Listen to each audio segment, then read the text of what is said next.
Саламатсыздар ма, құрметті курсант мырзалар?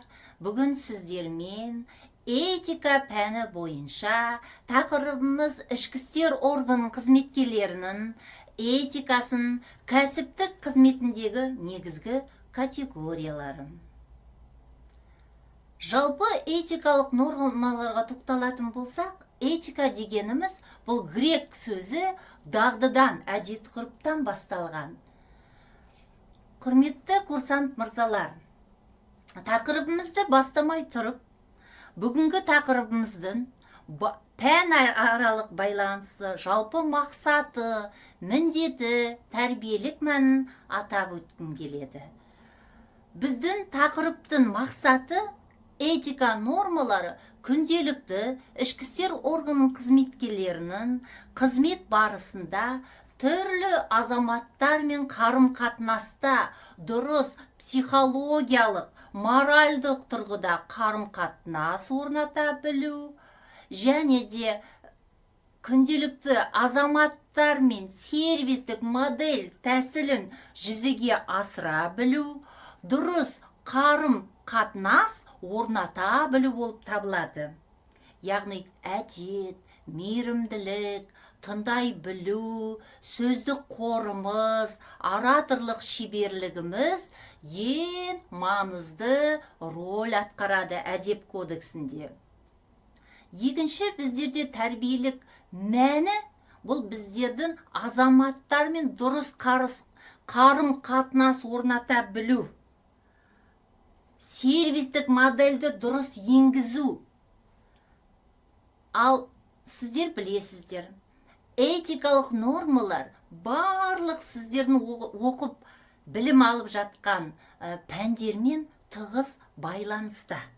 Пән аралық байланыста ең бірінші тұратын бұл этика, яғни сіздердің мінез құлықтарыңыз, жүріп тұруларыңыз, қарым-қатынас дұрыс орнатуларыңыз болып табылады. Бүгінгі этика пәні бойынша, жоспар бойынша екі сұрақ қарастырамыз. Бірінші сұрағымыз этика туралы ұғым.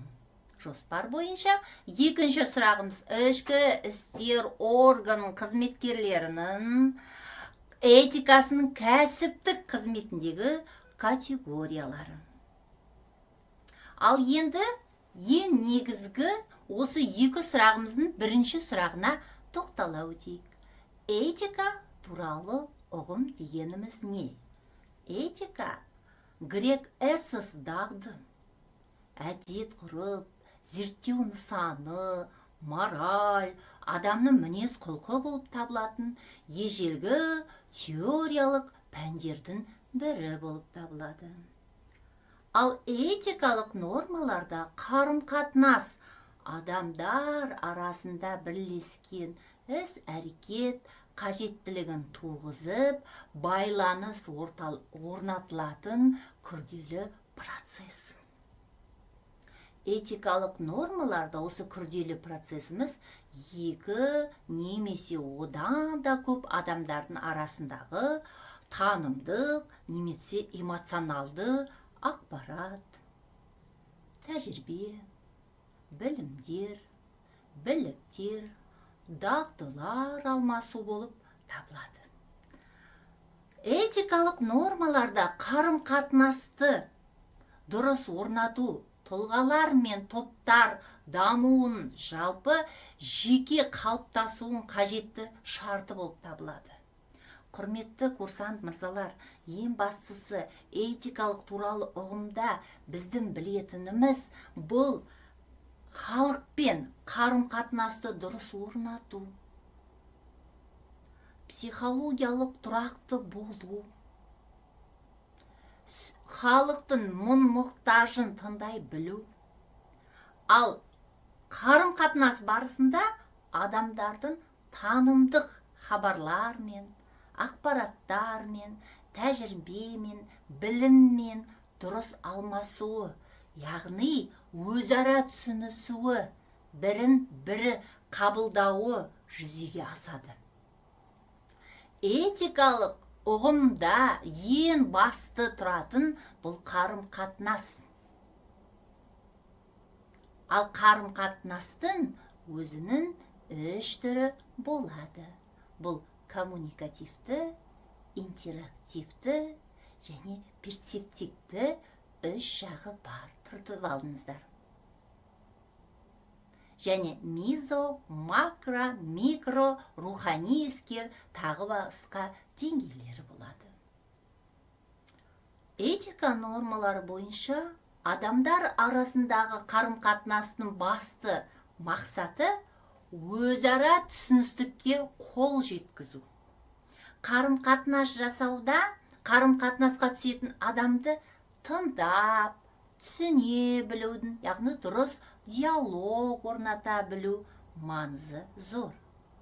Бұл, яғни басқа адамның ішкі жан дүниесін түсініп, оған өз ойын дұрыс жеткізуге мүмкіндік береді.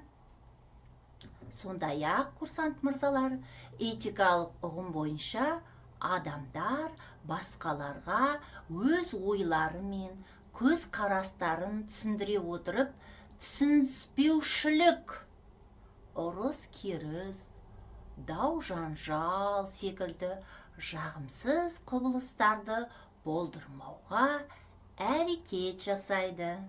Ішкі істер органының қызметкерлері этикалық нормаларға байланысты халықпен қарым-қатынас орнатуда мынандай ережелерді орындауы тиіс.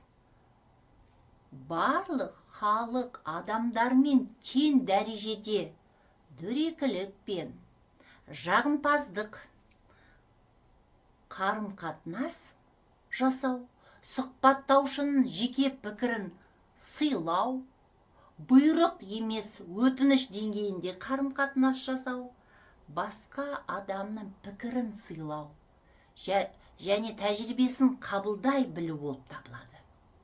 Жалпы этика нормалар бойынша қарым-қатынас мәдениетін меңгерген қызметкер өзімен қатынас жасайтын адамға құрметпен қарап, сыйластық білдіреді. Ал адамға сыйластықпен қарау жақсы қарым-қатынас жасаудың негізгі өлшемі болып табылады. Ал бүгінгі енді екінші сұрағымызға тоқталамыз. Бірінші сұрағымызды біз сіздермен қорытындылап кетейік. Сонымен, курсант мырзалар, этикалық нормалардың ең басты ұғымның пайдасы. Бұл басынан бастап этика туралы ұғымда ішкі істер орган қызметкері өзінен бастауы қажет.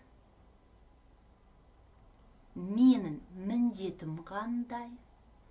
Адамдармен қарым-қатынаста өзін өзі ұстауы, мінез құлқын дұрыстауы, паразиттік жаргон сөздерді пайдаланбауға жол бермеу, және де азаматтардың көзіне тік, нық сөзі нақты, қысқа, нұсқа, сенімділік туғыза білуі қажет. Міне бірінші сұрағымызды сіздермен қорытындылап, нүктесін қойдық. Ал екінші сұрағымызға көшейік.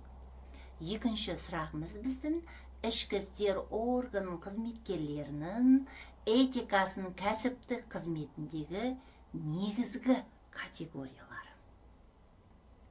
Ішкі істер орган қызметкерлерін кәсіптік қызметіндегі іскерлік байланыс негізінде іске деген ниет білдіру. Бірақ ол жеке және өзінің амбициясына байланысты болмауы керек. Осы жерде мен нақты көрсетіп кеткім келеді адалдық. Ол өтірікке бара алмайтын, әдепті, сондай-ақ адамгершілік сапасын тудыру қажет. Яғни ниеті дұрыс болу, адамдарға сервистік модельді дұрыс енгізу, адамдарға көмек көрсету, тез бейімділік таныту, жақсы этиканың басты категориясы, құрметті курсант мырзалар, бұл қадірлеу, сыйлау, сөйлеушінің беделін түсіну. Ол адамның ізеттілігі, тактикалық ескертпелері, мейірімділігі, бұның бәрі сыйластыққа жатады. Жалпы этика категориялары бұл тәртіптің негізгі нұсқауы және қоғамдағы тәртіп болып табылады. Этикалық нұсқаулар ең біріншіден мәдениеттілікті көрсетеді. Күнделікті қызметтік араласу, азаматтардың тұрған орындарына бару, жиналыс, конференция, отырыстар, кезекшілік, күзет, әңгімелесу, кездесу, келіссөздер, келушілерді қабылдау, азаматтар дұрыс қабылдау болып табылады. Ал спецификалық қызмет араласу қызмет кезінде бұл коллективімен араласу, яғни ұжыммен дұрыс араласу. Бұл субординациялық араласу түрі.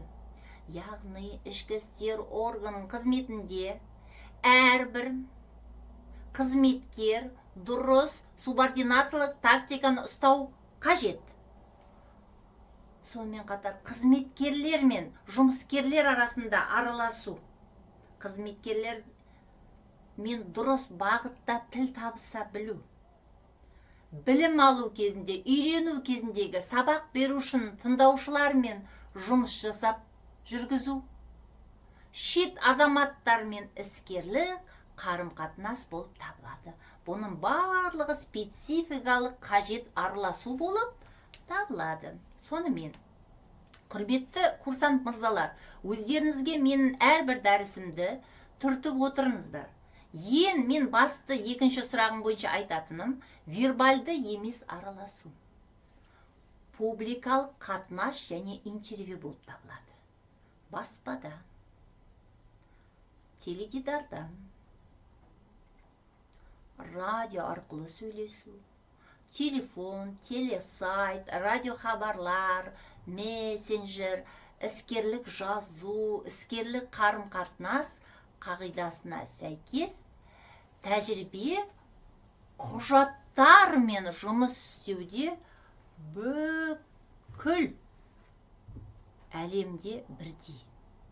Және құқық қорғау органдарының қызметкерлері тек бір-бірімен ғана емес, сонымен қатар басқа мемлекеттің қызметкерлерімен, халықаралық қылмыс пен күрес қызметкерлерімен байланыста болады. Жалпы қызметтік қарым-қатынастың этикалық нормалары лауазымды тұлғалар мен қызметкерлер. Бұлар дұрыс орната білу, мүгедек адамдармен, мемлекеттік органдар, іскерлік серіктестер, халық, жұртшылықпен, қоршаған орта, заңдарды орындау жауапкершілігі, іскерлік этика қағидаларын қолдау жауапкершілігін, әдептілік ішкі істер органының қызметкерлерінің кәсіптік қызметінде маңызды рөл атқарады. Құқық қорғау органдары қызметкерлерінің этикеті және имиджі болып табылады. Ең басында айтып кеттім, сіздер ұғымда сәлемдесу және танысу этикасы. Өздеріңіз қалай сәлемдесіп, қалай танысасыздар. Міне осыдан әрі қарай сіздердің этикалық қарым-қатынастарын пайда болады. Сыртқы келбет ерекшеліктері. Заңгердің қоғамдық орындардағы өзін ұстауы. Ішкі істер органының қызметкерлерін іскерлік қабылдаудың этикеті, азаматтарды қабылдау, шетел азаматтармен іскерлік қарым-қатынас жасау ерекшеліктері, дұрыс комплимент айту шеберлігі, сыйлық ұсыну ережесі, сыйлық ұсынғанда марапат, алғыс хат ұсыну ережелері, шетел азаматтармен іскерлік қарым-қатынаста жасау ерекшеліктері, іскерлік байланысының негізінде жеке мүдделер мен өзіндік қызығушылықтардан басқа іскерлік қана қызығушылықтар болуы керек. Жалпы ішкі істер орган қызметкерлеріне ең маңызды этикалық нормаларымыз біздің бұл адамгершілік. Ең маңыздысы мейірімділік. Яғни адамға сервистік тәсіл мейірімділік жасау қажеттігі. Құрмет көрсетушілік. Яғни қарсы тарапқа деген құрметті дұрыс көрсете білу болып табылады.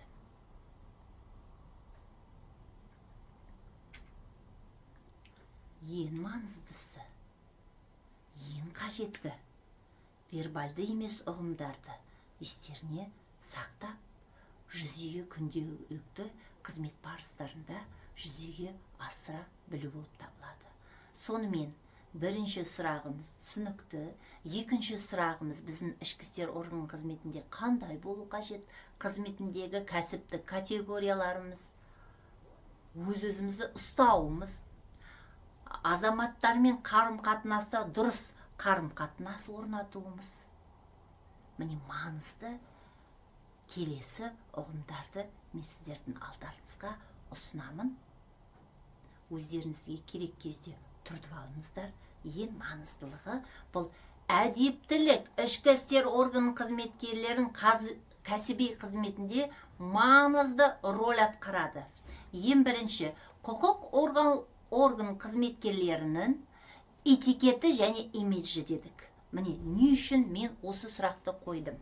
Себебі біздер халықпен қарым-қатынаста имиджіміз, сәлемдесуіміз, дұрыс қарым-қатынас орнатуымыз ең маңызды роль атқарады. Әрі қарай бізде дұрыс қарым-қатынас болады.